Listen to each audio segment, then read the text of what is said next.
You know, several years ago, I was in New York City. It was a dark Saturday afternoon. The minute black woman came up, the only question I heard from her was, "You Martin Luther King?" And I said, "Yes." The next minute, I felt something beating on my chest. Before I knew it, I had been stabbed by this demented woman. That blade had gone through, and the x-rays revealed the tip of the blade was on the edge of my aorta, the main artery. And once that's punctured, you're drowned in your own blood. That's the end of it. It came out in the New York Times the next morning that if I had merely sneezed, I would have died.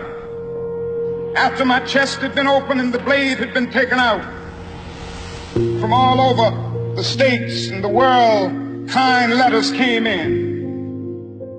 One of them I will never forget.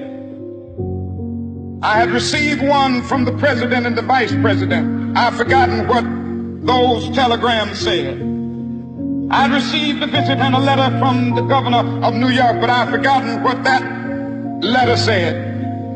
But there was another letter that came from a little girl.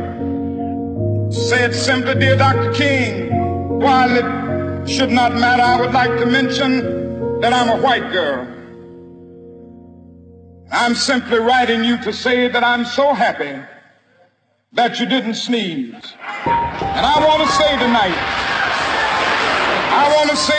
that I too am happy that I didn't sneeze, because if I had sneezed, I wouldn't have been around here in 1960 when students all over the South started sitting in at lunch counters.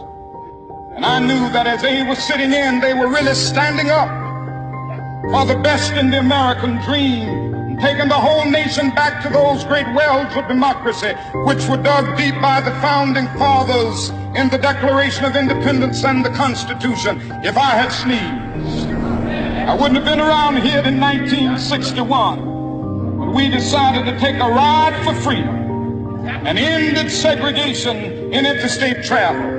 If I had sneezed, I wouldn't have been around here in 1962 when Negroes in Albany, Georgia decided to straighten their backs up. And whenever men and women straighten their backs up, they are going somewhere, because a man can't ride your back unless it is bent. If I had sneezed, I wouldn't have been here in 1963. Black people of Birmingham, Alabama aroused the conscience of this nation, brought into being the Civil Rights Bill. If I had sneezed, I wouldn't have had a chance later that year in August to try to tell America about a dream that I had had. If I had sneezed, I wouldn't have been down in Selma, Alabama to see the great movement there. If I had sneezed, I wouldn't have been in Memphis to see a community rally around those brothers and sisters who are suffering. I'm so happy that I didn't sneeze. Like anybody, I would like to live, but I'm not concerned about that now.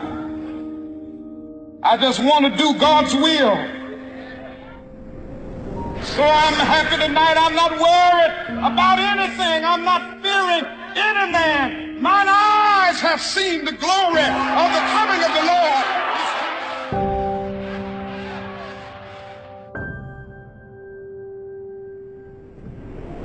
Let us rise up tonight with a greater readiness.